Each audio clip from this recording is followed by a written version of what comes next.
Oi, gente, me chamo Bruno Palagani e aqui pela TV Cidadã apresento o programa Vida de Música. E o meu convidado de hoje é o músico e luthier Valério Xavier de Souza. Fiquem comigo e conheçam um pouco da trajetória desse grande artista.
Bonito, viu? Bem-vindo, Valério. Obrigado. Brasileirinho, só que não é o do Valdir, né? Não, João Pernambuco, é um estudo que ele fez para a mão direita, violão. E era isso que eu estava sentindo aqui mesmo. Ele ensinava música na banda de Guitarra de Prata, uma loja no Rio de Janeiro, né? Grande João Pernambuco. Fera demais, já vi o Hélito fazer algumas coisas dele, assim, arretado. O Hélito toca o repertório do cara. Muito bom. Mas, Valério, prazer primeiramente aqui receber você, contar um pouquinho da sua história, né? Para quem está em casa aí e não conhece, o Valério é uma referência nacional do chorinho, né? Mora aqui em Maceió, músico, multi-instrumentista, luthier, e a gente vai tentar contar um pouquinho dessa trajetória, que é grande, viu? É uma história longa, viu? É bem. Mas vamos tentar contar um pouquinho, assim, da tua história. Primeiro, assim, vamos falar do teu início lá, da tua fonte, né? Você já vem de uma família muito musical, seu pai, principalmente da família da sua mãe, né? Que era violinista. Família Lima de Campina Grande, né? É muito oriunda de Pernambuco, então todo mundo da família Lima era um músico, né? Banda, orquestra, e grandes maestros destacaram. O meu tio, Severino Lima, inclusive ele foi professor do grande Porfírio Costa, que era trompetista, depois foi trompetista da Tabajara, né? A minha mãe era copista de orquestra, né? Trabalhou com a orquestra de Nelson Ferreira em Recife, né? E ela era pernambucana, claro.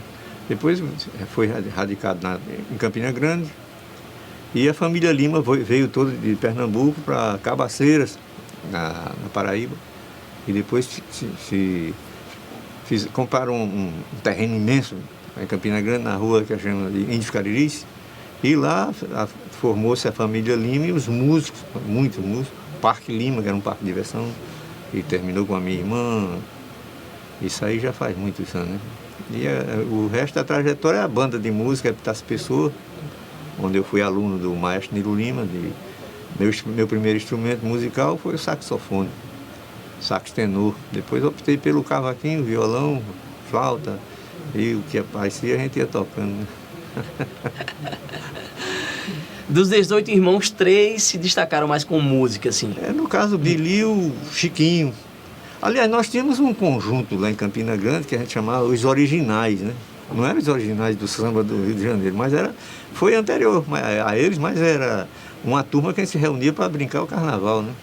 Aí tinha o primeiro banjo em samba, em Campina Grande, meu irmão Chiquinho, né? Falecido já. Aí tinha José Valério, que era também músico. Lanca também tocava.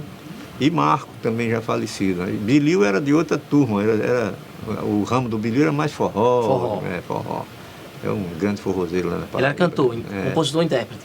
Ele é autoral, tem muita coisa boa também. Aí o Lanca referência, né? O Lanca era o fabricação dos pandeiros. Era o luthier de pandeiro, né? Lanca era escultor, gráfico, escultor, mecânico de automóvel também, trabalhou comigo na minha oficina em Niterói, quando eu morei lá. Lanca era versátil, né? Infelizmente também já está no outro plano. Né? Isso aí. E você tem essa coisa meio nômade aí, né? Brasília, Rio de Janeiro.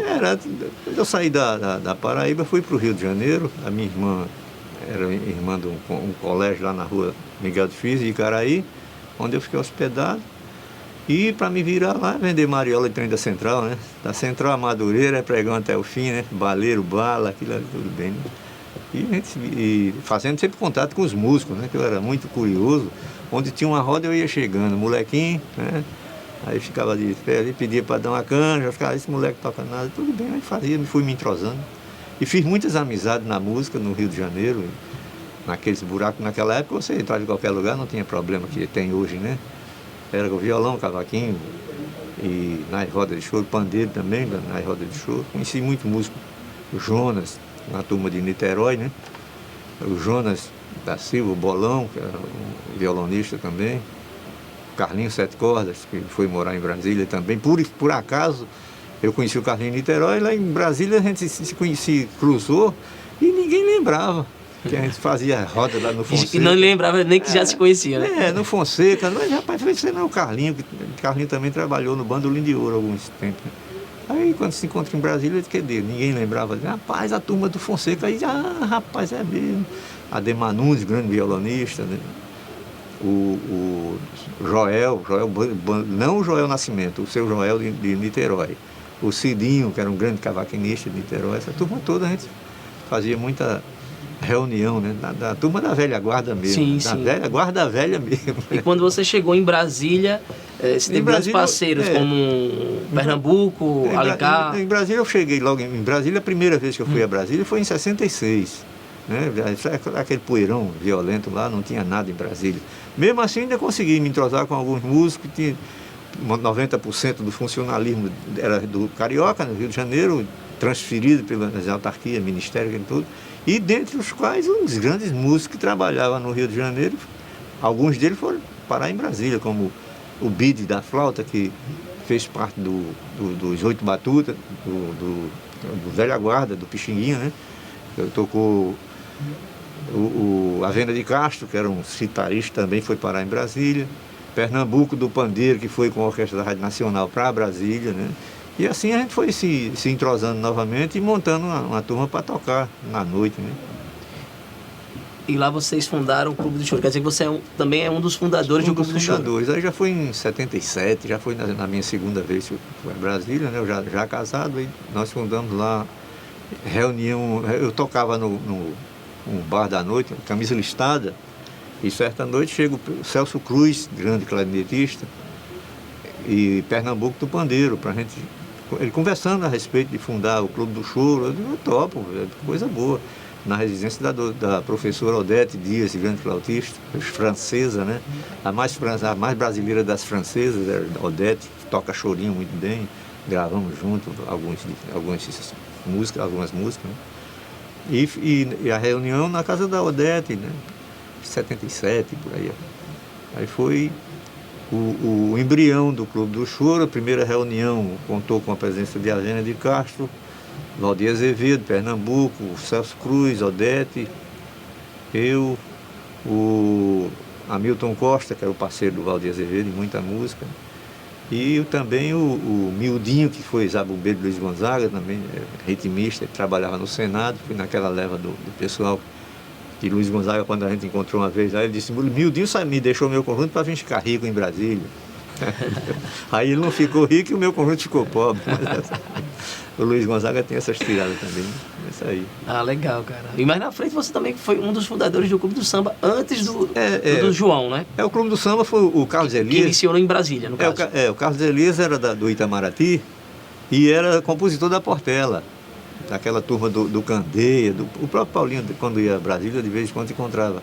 E o Carlos Alia teve a ideia de fundar em Brasília o Clube do Samba, né? Muito antes do João Nogueira, depois o João Nogueira fez no Rio de Janeiro, com a Bete, uma turma toda, bem pesada, porque o Rio era mais... E nós tínhamos a apresentação na segunda-feira à noite, no Teatro Galpão, em Brasília. Era um teatro de arena, de madeira, né, feito de carregação, mas funcionava, né? Na segunda-feira a gente reunia lá. Era os músicos, tinha um conjunto que era Carlinhos Gifone de bandolim, Alencar de violão de 7 cordas, eu de cavaquinho, o Valdeci e Daniel de pandeiro também. A gente botou o nome desse choro desse conjunto de choro de Primas e Bordões, né? Em homenagem a uma música do Jacó do Bandolim, né? Tinha também os grandes músicos de Brasília, o Cicinato Santos, que era um grande bandolinista, que também trabalhava no Itamaraty. E a gente reunia na minha casa, a gente fazia umas rodas meio pesadas, né? Tinha uns velhos meio enxerido e meio duro de tanger, né? É isso aí. Mas é isso, eu soube que na sua casa já passou grandes nomes aí da música brasileira. Eu tinha como muita Dino, Rafael Rabeiro. Rafael, Dino, Zé Menezes, Radamés Inhatro, grande maestro, que eu tinha admiração pela obra dele, né? O Zé Menezes, aquele baixinho invocado do cavaco. O grupo bom. Época de Ouro. Época de Ouro completo. Uma vez eles foram fazer uma apresentação, inclusive em homenagem a Jacó, né? Aniversário da morte de Jacó do Bandolim. O grande compositor Clécio Caldas, que também era produtor musical, fez uma homenagem e levou a Época de Ouro. E outros intérpretes do Jacó foram a Brasília também. E o Jorginho já tinha participado comigo de uma gravação. Aí foram lá para casa almoçar. Disseram, ligaram, né? Ó, esquenta o feijão aí que a gente tá chegando. Não, o Jorginho disse, eu vou almoçar na sua casa. Venha, vamos embora. Não tem problema. Deu tempo de preparar um cozido lá no Nordestino. Foi muito bom. Fizemos uma reunião maravilhosa. Tem muita história. Tem muita fotografia dessa reunião. Eu botava, sempre tinha, não existia telefones para a gente filmar tudo, né? Mas tinha as câmeras fotográficas lá. Vamos fazer um chorinho para fechar esse bloco aqui. Segundo bloco, quero falar mais um pouquinho da tua história aí. Um pouquinho dessas experiências que você teve com a música, né? Vai fazer o quê? E vamos fazer o quê? Um doce de coco? Pode Mas também vamos falar um pouquinho da sua outra arte, que é a luthieria, né? E aí a gente, no segundo bloco, a gente vai abranger tudo isso. O pessoal que está em casa aí, fica ligadinho. Daqui a pouquinho a gente volta com mais Valério Xavier de Souza. Vamos fazer o Jacó do Bandolim para vocês aí. Vamos lá?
Com o intuito de se aproximar da população, o Tribunal de Contas de Alagoas tem um novo meio de comunicação.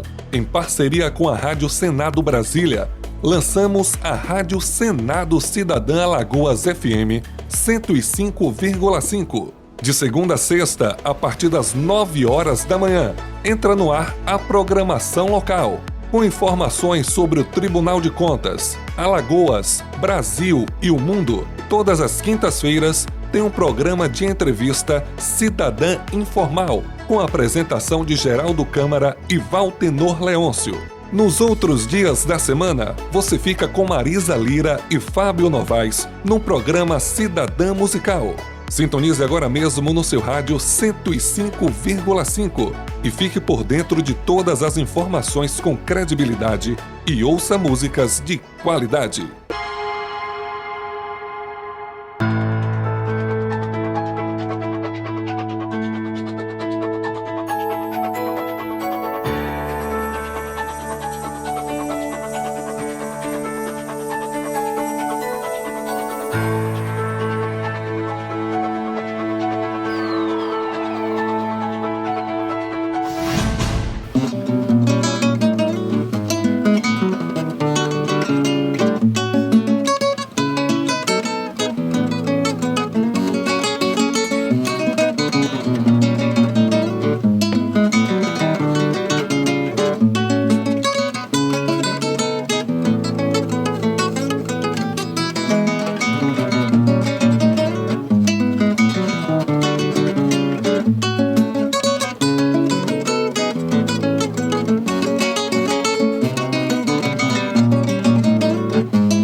Bom demais. Guilhermano Reis, né? Doutor sabe tudo. Bom demais. Guilhermano. Sonzeira, viu? Tá violão bom. O ruim é a mão todo frio aqui, também bem entrevada, né?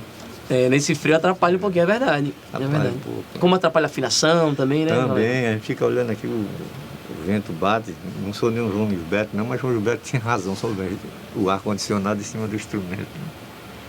Não pode. Um caso, o meu sogro dizia, por que você, não, em vez de afinar, bota um pingo de solda, porque ele não volta mais a afinação do instrumento, né? Gênio. Mas é isso, pessoal que está em casa. Tô aqui no segundo bloco com o Valério Xavier de Souza, músico, multi-instrumentista, né? Paraibano, né, Valério? De Campina Grande. De Campina Grande. Luthier, que é o que a gente vai falar um pouquinho agora nesse segundo bloco. Mas antes disso, eu queria falar de dois acontecimentos importantes, que foi a gravação do CD Chorando Calado, é isso? Não, é um vinil. Álbum de vinil, Chorando Calado, em 84, São Paulo. Onde foi selecionado o José Silas Xavier, que era da FENAB, patrocínio do Banco Brasil. Assim. Ele gostava de colecionar partituras e não tocava. Ele não tocava, ele colecionava partituras.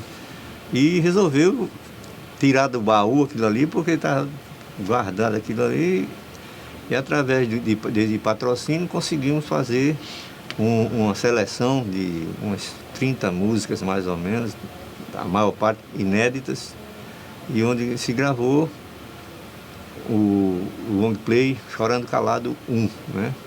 Tem logo depois teve o 2, né? O 2 eu não participei porque eu já estava morando em Maceió.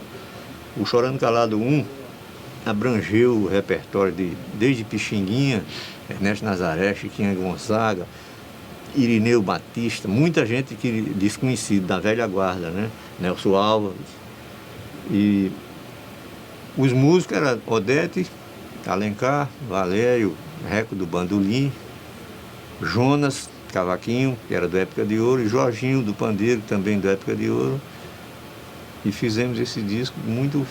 Foi logo no início do Clube do Choro em Brasília, e foi muito bom porque divulgou o choro, né? Em outras alçadas, né? Fizemos várias apresentações, ficou um negócio muito bom. Um outro acontecimento foi que vocês em Brasília acompanharam o Cartola, né? Foi, o departamento de, se não me engano, comunicações da UNB, os jovens lá, os formandos, resolveram trazer Cartola para Brasília. Fizeram lá uma vaquinha, conseguiram lá uns patrocínios e levaram o Cartola. O Cartola foi sem acompanhamento, né? Não tinha nem condição naquela época de levar um regional, nem o grupo de samba, nem nada. Então o Celso Cruz, que era da UNB, era professor também lá, resolveu fazer um regional, onde se juntou Alencar, violão de sete, eu de cavaco, Valdeci de pandeiro, e fizemos o Cunca, meu, também tocava no Clube do Choro. Fizemos uma apresentação gratuitamente, né? Ninguém quis, não precisar, abriu mão de cachê, só o simples fato de acompanhar o Cartola, com certeza. Para mim já era um e ele, assim, ele já era conhecido, não nacionalmente ainda, não, né? Ele já era conhecido no meio artístico, sim, né? Mas no meio, na população mesmo, como músico. Muita gente ouvia a música do Cartola e não sabia que era dele, né? Que outros cantores gravavam, e naquela época tinha o costume de se comprar música, né? Se comprava do compositor, botava, e nem botava o nome dele. Logo depois, muitas músicas do Cartola que foram compradas, em regravações, a pessoa botou o nome do Cartola, né? Muitas coisas que foi gravada por Francisco Alves, Silvio Caldas, muita coisa. E o Cartola era uma pessoa maravilhosa e simples, né? Humilde, né? Gostava de tomar um conhaquezinho presidente, né? Isso aí. E fizemos isso aí em Brasília com o Cartola, né? Arretado. É. Agora, Valério, vamos falar um pouquinho da luthieria, né? Dessa sua outra arte, outra paixão, seu trabalho como luthier. Isso. Né? Como começou isso? Foi uma necessidade de fazer instrumentos melhores? Eu já fazia meus instrumentos antes, mas não a nível de produção para vender, né? Eu fazia o meu, né? E a gente não tinha, na época, não tinha muito dinheiro para comprar um violão bom. Aí eu digo, não, eu vou fazer um. Aí comecei a pesquisar entre os violões bons, o que era que tinha de bom, o que tinha de ruim, né? O de ruim a gente ia descartando. E no caso, as madeiras também, preço proibitivo, né? Mas a gente eu fui conseguindo, através dos amigos, uns kits de madeira, e fiz os primeiros violões. Inclusive o meu primeiro violão de 7 cordas que eu fiz, tem até o Rafael Rabelo tocou nele lá em casa, numa das visitas. Aí ele olhou assim, esse violão assim meio brabo, mas tá bom. Eu digo, esse foi o primeiro, rapaz, deixa aí, você quer o que quiser, tem outro. O Rafael era muito gozador também, ele gostava de contar umas piadas. Inclusive meu compadre, eu tenho uma filha, o nome dela é Rafaela, em homenagem ao Rafael Rabelo. Legal. Isso aí. Mas aí você começou e a partir de 2006 que você fez o primeiro assim já valendo meio que profissionalmente? Não, aqui quando eu me aposentei, aí o Valerinho disse, mas por que você não volta a fazer violão, já que você está aposentado, tem que fazer. E eu voltei, comprei, vendi um Puma que eu tinha na garagem, lá comprei umas ferramentas em São Paulo, né? Comprei muitas ferramentas usadas, caía barato. Desmontei e montei uma oficina no fundo do quintal. Aí lá você fabrica cavaquinho, violão, bandolim. Você também herdou também um legado ali do Lanca, né? Os pandeiros de couro. Exatamente. Inclusive o Lanca começou a fazer pandeiro, porque eu dei perguntei, eu dei um pandeiro para ele de presente, e rapaz, você faz um pandeiro melhor do que esse, não faz? Aí ele disse, eu vou tentar, e fez, né? Faz muitos anos, isso aí em 82, se não me engano. Foi em 82 que ele começou a fazer pandeiro. Aí, quando o Lanca fazia pandeiro, claro que eu não ia fazer pandeiro, porque não ia concorrer. Mas o Lanca veio a falecer, eu passei as ferramentas que eram do Lanca, que ele construiu em casa, fez, a viúva passou para mim lá, eu fui buscar o que me interessava, as prensas, os negócios, né, a calandra, e comecei a fazer os pandeiros, né? E até hoje estou aí fazendo pandeiro. Arretado. E tem lá, né? Tem lá. Eu soube que tem um lote lá no ateliê, tem um lote de violão que veio da pandemia. Foi, na pandemia. Na pandemia, disseram que a produção... Na pandemia, usando máscara, eu fiz 18 violões, e dos quais restam, parece que 6 violões. Mas é isso, quem quiser comprar um instrumento de luthier, né? A gente tem aqui um luthier em Maceió e está em atividade, né? Isso, Valério, tanto de pandeiro de couro, o cavaquinho, o bandolim, o violão 6 e 7 cordas. 6, 7 cordas. Agora, vamos tirar um pouquinho assim das dúvidas do pessoal que está em casa, né? Porque tem essa coisa do mito, né? Eu queria saber se é verdade ou mito. Esse lance do músico, ele terminou de tocar, chegou em casa, ele tem que desafinar o instrumento, senão o braço ele vai empenar. Não, isso aí não existe. O violão, o instrumento de corda, violino, violão, o corda plissada, corda dedilhada, não se deve desafinar o instrumento. Tocou, guarda ele afinado. Se for trocar as cordas do violão, você tira uma, coloca a outra, afina, tira outra, coloca a outra, afina, e assim por diante. Porque tem a madeira, isso aqui tem um peso de quase 60 a 70 quilos, né? Daqui para cá, a tensão. Aí você desafina tudo. Esse tampo vai voltar. Quando você reafina, ele fica aquele efeito, sanfona, um efeito sanfona, né? Aí fica aquela fadiga na madeira, e o violão fica, ou o violino no caso também, apesar de ter uma alma, o violão não tem alma, né? O tampo é livre. Aí nesse vai e vem, fica fofo, perde o som, fica meio mais grave, sinceramente, eu não aconselho. Não aconselho? Não. Inclusive nenhum fabricante de instrumentos de luthieria, inclusive a casa, eu tive na Espanha, na Ramírez, Casa Ramírez, ele, toda vez que você compra um instrumento lá, ele te dá um prospecto ensinando que não se deve desafinar o instrumento. E qual a diferença, Valério, dessa coisa de comprar um instrumento em loja, né, que é um instrumento que é fabricado em série, para um instrumento comprado com um luthier? Qual é a diferença? Quais as diferenças, na verdade? Exato. Né? Existe aí violões de série que é fabricado de compensado, madeira laminada, e não tem a qualidade de secagem da madeira, né? Então ele seca às vezes em estufa, tira a madeira hoje, bota na estufa e com uma semana, 2 já está fazendo instrumento, imprensa, aquilo ali. Não tem a alma, né? A mão do luthier, né? Não tem. O cuidado também, sério, todo o cuidado. Exato. Linha de montagem, né? E o luthier não, o luthier ele faz o instrumento manualmente ali, tudo, é ele que toca aquilo ali, ele faz o ajuste do leque harmônico, da caixa acústica, o reengrosso, né? O tipo de madeira, a grossura da madeira, tudo isso, né? A diferença é justamente a madeira e a qualidade na montagem dos instrumentos, o tipo de cola, né? Muita cola dessas colas que tem por aí, eles usam uma cola industrializada que para desmontar o instrumento é um trabalho danado, né? Mas é isso, é muita história, muita arte, muita coisa, viu? Quero lhe agradecer por você vir aqui, né, se disponibilizar, fazer esse som com a gente, lindo os shows que você tocou aí, João Pernambuco, Dilermano. Saiu meio com tripa, né, como a gente fala, mas saiu bom demais. Não ensaiamos nada, né? Bom demais, quero agradecer. Olha para essa câmera, deixa aí o seu contato, para quem quiser entrar em contato com você, encomendar algum instrumento, enfim. Meu telefone é 999975546. Moro no Horto, Jardim do Horto, Rua Imburana 120.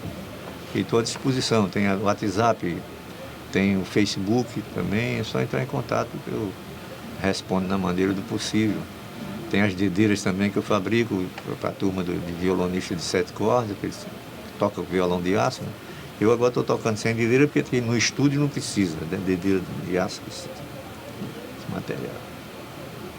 É isso. Vamos fazer mais um chorinho então, né? Bora, Pra fechar, então, né? E o pessoal que tá em casa, fica ligadinho aí no nosso encontro diário, aqui pela TV Cidadã, sempre às 6 e às 19 e nas quartas-feiras, na Rádio Senado Cidadã Maceió. Vamos ficar mais um pouquinho aqui com o Valério Xavier de Souza, não é isso? Isso. Vamos fazer um chorinho, vamos fazer o quê? Noite fazer Carioca? Noite Cariocas, pode ser. Vamos lá, Isso, um Jacó do Bandolim. Isso. Valeu.